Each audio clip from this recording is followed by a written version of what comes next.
สบายดีพี่น้องเขาทางเข้าสู่ช่องทิปแจนอได้พี่น้องป้านี่ได้รถกำลังไปคายเครื่องมื้อนี้นะเป็นงานขึ้นกุฏิใหม่อยู่ที่วัดบ้านโคกหัวสางไต่หรือว่าวัดบ้านน้อย ซึ่งวัดแห่งนี้ล่ะเคยมาถวายเป็นบุญเป็นเลขคือว่าตอนนั้นเนาะกับเลขแล้วก็จะอีสร้างแหน่บ่จือแล้วเนื่องจากว่าน่าจะ2 ปีที่แล้วมั้งพี่น้องก็มื้อนี้ก็เพิ่นสร้างสำเร็จแล้ว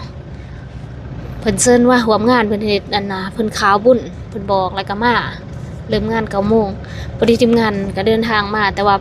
เพิ่นยังบ่ทันได้เริ่มงานก็เลยว่าสิกลับไปเฮือนดีก่อนพี่น้องเพราะว่ามื้อนี้ก็อยู่บ้านหันมีเฮือนดีเฮือนขาวดำอะนะมาเมื่อกี้หันไปแวะหน่อยนึงไปแวะกินทานน้ำเพิ่นมื้อนี้เพิ่นสิส่งสการไปแวะหน่อยนึงแล้วก็มาวั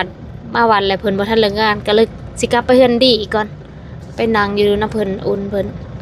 ก็สิฮอดยามเปิดงานแล้วจึงมาเพราะว่ามันก็บ่ได้ใกล้กันหลายเด้ขี่รถก็บ่ฮอด10 นาทีซ้ำก็เลยว่าสิอันนั้นก่อนกลับไปเฮือนดี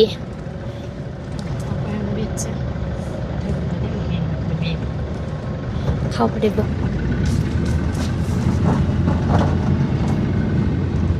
กลับไปอีกกลับไปบ้านกลับประมาณ4-5 โลนี่แหละ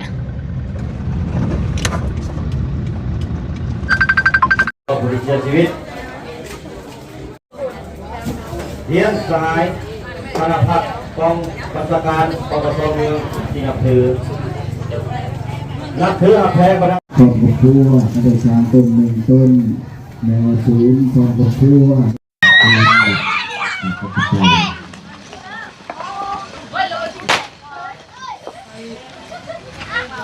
ตอนก็มาเกือบแม่นบ่ทันงานพี่น้องเอ้ยมาพอดีทันตอนฐานสุบินลวงดวงประธานคณะกรรมการปกครองเมืองกำ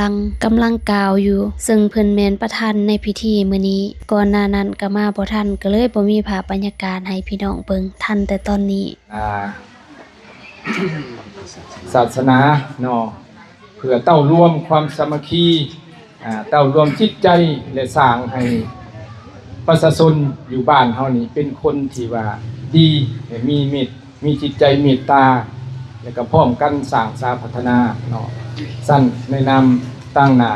กันนำเมืองนี้ก็ขอแสดงความรู้บุญคุณนำญาทานต้นและบรรดาญาทานเจ้าอาวาสและครูบาอาจารย์ทั้งหมดที่ได้นำพาออกต้นญาติโยมปลุกระดมสร้างสาพัฒนานอกจากกุฏิหลังนี้ก็เห็นว่าทางองค์การพุทธศาสนาเมืองเฮานี้ก็เป็นภาคส่วนที่สำคัญในการประกอบส่วนพัฒนาเป็นต้นแม่นถนนหนทางบ้านน้ำเซ อันนี้ก็ภาคภูมิใจหลายที่สุดเนาะเพื่อให้มีแหล่งน้ำรับใช้การผลิตของประชาชนเนาะอันนี้ถือว่าพิเศษอยู่เมืองเฮานี้สั้นกับข้าพเจ้าก็ขอขอบมกขอบใจและก็ขอสมเสยทั้งอำนาจการปกครองเนาะบ้านและพ่อแม่ประชาชนที่ได้พร้อมเพียงกันสร้างสาพัฒนาทั้งหมดนี่แหละเนาะในพื้นฐานโครงหลังต่างๆพิเศษจะเป็นกุฏิหลังนี้ของเฮานี้ให้เจริญรุ่งเรืองขึ้นเรื่อยๆถึงแม้นว่าบ้านเฮานี้ก็เป็นบ้านหนึ่งที่ว่ามีอุปสรรคโดยเฉพาะเป็นในฤดูฝนก็น้ำท่วมเนาะและอันพิเศษก็เซกะเจือนอันนี้ก็ถือว่าทั้งคันทึงเพิ่นก็ได้มาเบิ่งแล้วและทั้งแผนกโยธาธิการและขนส่งเพิ่นก็รับว่าจะมาศึกษาเบิ่งวิธีการป้องกันอาจจะแม่นก่อสร้างบ่หรือว่าเฮ็ดวิธีใดหนึ่งซึ่งว่าบ่ให้มีผลกระทบต่อธรรมชาติหรือว่าให้มันสอดคล้องกันเลยเนาะอันนี้เพิ่นก็ได้มีการรับปากแล้วพ่อแม่ประชาชนของเราเสนอในตอนเพิ่นมาหั่นเนาะท่านเลขาพรรคแขวงก็รอฟังไปเนาะพร้อมนั้นเมืองของเฮานี้ก็จะได้เอาใจใส่และเกี่ยวกับภัยพิบัติเนาะการแก้ไขภัยพิบัติในตอนหน้า เพื่อเฮ็ดให้ชีวิตการเป็นอยู่ของแผ่นประชาชนนี้มีความปลอดภัยเนาะสั่นสุดท้ายนี้ก็ขออวยชัยให้พรแด่ทั้งหมดมีสุขภาพแข็งแรงมีอายุมั่นขวัญยืนประสบผลสำเร็จในหน้าที่เวียกงานทุกฐานเนาะขอขอบใจ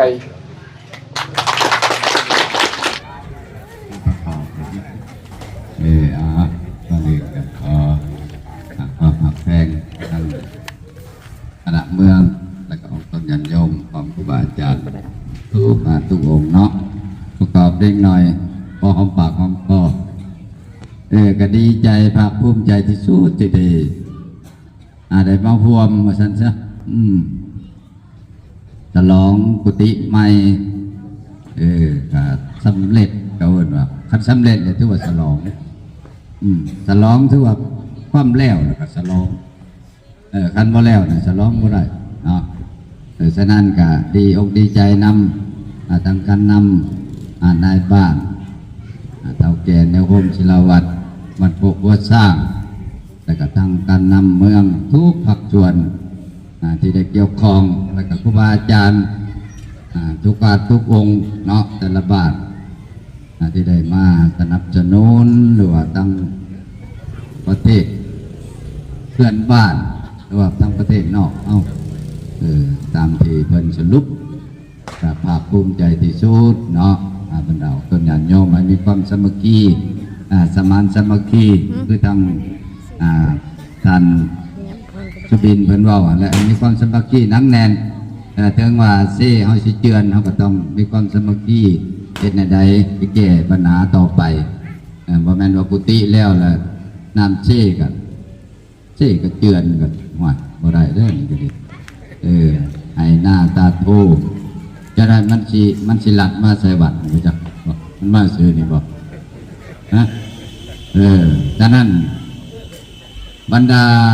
การนำเฮาต้องมีวิธีการบ่แม่นว่าทางภาครัฐเพิ่นซอยบ่ต้องห่วงสิบ่แม่นเด้ต้องให้คิดลึกๆอีกต้องมีวิธีการเฮ็ดแนวใดมันสิได้เนาะแล้วก็แผ่ตามแนวคิดเนี่ยทานเนี่ยอยากให้แผ่ไม้พุ่นแหละแผ่ไม้ไปบ้านเพื่อนละ10 ลำมาแผ่บ้านนับแต่น้อง1 2 น้อง2 น้องน้อง1 2 น้อง3 น้องตอกลงมาแต่พูดแต่ลมพุ่นออกมายำมายีเข้าไปให้มันเกิดไปเลยให้มันปงไปเลยมันนี่ก็จิกันเจือนได้คือกันได้พอชิบตายเมื่อดอกเป็น2-3 พันลำโอ้มันมีระดับเมตร1 2 เมตร3 เมตร4 เมตรว่าแม่นว่าตอกอยู่ตะพังไปได้ตอกมาแต่ปุ้นและแต่นาน้ำจนมอตะพังถึงไปสิมีญาติทานก็ยังปลูกไว้อยู่แคมเช่ก้อนหนึ่งน้ำท่วมอยู่ท่วมตลอดนะพวกเขาเป็นยังเห็นอยู่ก้อนหนึ่งเนาะเป็นยังจะว่าบ่ตายจำนวนนี้จะบ่ตายเพราะว่าเพิ่นเห็นลักหัวเห็นลักหัวแล้วมันปงแล้วญาติทานลงไปปลูกไว้แคมเช่ปลูกก็ยังบ่ได้ตายอยู่นะแต่ว่ามันจะกันเจือนได้ตัวนี้อันนี้ธรรมชาติแบบเล่าเฮาตัวนี้เนาะตามแนวคิดนะคันว่าลงทุนมหาศาลนี่ซาเบิงซี่นี่โอ้ยบ่ไหวแล้วล่ะอันเฮ็ดคือว่าวนะอาจสิได้มันสิถมมาเรื่อยมันถมมาเรื่อยก็ปงไปเรื่อยไม่เอาแน่นหนาทาวอนไปเรื่อยเนาะตัวนี้สิเบาเด้ออันแนวอื่นเนี่ยโอ้ยคิดหนักอยู่มันระดับอันนั้นกันเจือนของผุดมหาศาลระดับนั้นหมดแล้ว40,000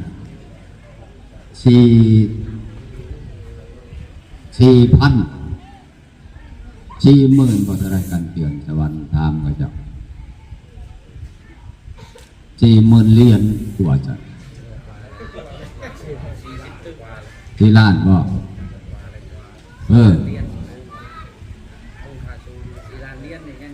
บ่ยังบ่แม่น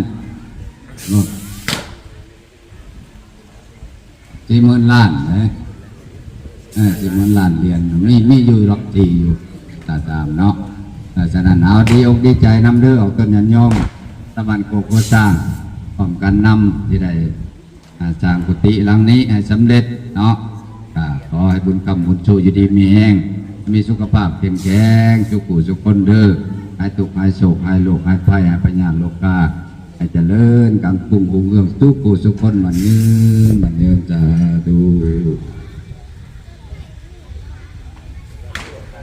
พิธีแบบนี้เนาะเข้าพิธีทางศาสนา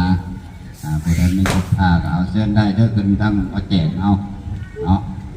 ก็ดีใจกับทางวัดและก็ทางบ้านน้อยหรือว่าบ้านโคกหัวสร้างในปัจจุบันตอนนี้กุฏิหลังจากที่ได้สร้างมาหลายปีก็สำเร็จเป็นที่เรียบร้อยแล้วหลังจากเสร็จพิธีทางการนำเมืองเพิ่นก็เดินทางกลับส่วนทิพย์ก็ยังอยู่ต่อเพื่อร่วมพิธีทางศาสนากับทางวัดพี่น้องยังจือพิธีเฉลิมฉลองทางคอนกรีตอยู่บ้านเสียงห่มบ่พี่น้องแม่นญาทันตนเป็นผู้นำพาในการก่อสร้างซึ่งเพิ่นก็ได้มาร่วมในพิธีในครั้งนี้และก็เป็นผู้กล่าวอยู่หน้ากุฏิใหม่ในพิธีอยู่ด้านลุมเพิ่นก็สวยที่โปรโมทดีเวลาไปงานใดหรือว่างานวัดใดเพิ่นก็สิโปรโมทช่องทิพย์ตลอดปานได้ทิพย์สิถึกเลข16ตื้อคือเขาทิพย์สิซื้อรถถวายวัดมีหมู่เจ้าจะคนเจ้าเป็นผู้นำผ้าก็ใส่สื่อเจ้าก่อนติดใช่พระหลดเลยได้ไปจอดที่ใช้เขาอ่านหลดทิพย์ชาแนลถวายรถถึงเลขเอาติดสติ๊กเกอร์แล้วเบาหลดให้เจ้านั้นชวนหมู่ชื่อหลดมาถวายสติ๊กเกอร์ก็ใส่ชื่อเจ้าแล้วก็ต่อไปกับไผอีกแล้วก็ต่อไปไผอีกลงไปเลยในรถอันเดียวนี่จะพ้นไปจอดที่ใช้เขาก็อ่านพระเท่าบอกเจ้าศรัทธาได้ถวายรถไปจอดว่าได้จอดนะเขาอ่านรถมีเจ้าภาพกับคนเจ้าศรัทธา5 คนหรือ10 คนกับตัวห้าน6 ตัวอีกแล้ว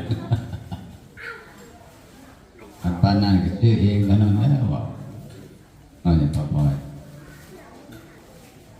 ให้อวนโมอวนโมสัญญาณแบบอวนโมเฮ็ดบุญนี่แหละญาทานเพิ่นเว้าหยอกเนาะพี่น้องแต่ว่าถ้าที่ถือเลข16ตื้อหรือว่าถือเลขหลายนี่ทิพย์ซื้อรถถวายวัดแท้ได้นี่สำหรับวัดแห่งนี้เมื่อ4 ปีก่อนเราเคยมาถวายเครื่องก่อสร้างอยู่3 ครั้งผ่านมา4 ปีตอนนี้กุฏิสร้างเป็นที่เรียบร้อยทางวัดและทางบ้านจึงได้ส่งข่าวและเชิญทีมงานให้มาร่วมในพิธีครั้งนี้ทิพย์ก็ขออ่านรายนามของเจ้าภาพเจ้าศรัทธาที่ว่าเคยมาถวายอุปกรณ์ก่อสร้างอยู่ที่วัดแห่งนี้ในเมื่อก่อนตอนนั้นมาตั้งแต่กุฏิหลังเก่าหรือว่ากุฏิใหม่บ่ทันได้มาโดยศรัทธาเจ้าภาพจากฝั่งไทยและก็อเมริกาจากฝั่งไทยมีผีสัตว์ในนันทวงศ์ 2,200 บาทบริษัทซานบุญไซคอร์ปอเรชั่นจากกรุงเทพ 2,800 บาทมีเงินสมทบจากพอสุวรรณจากเมกา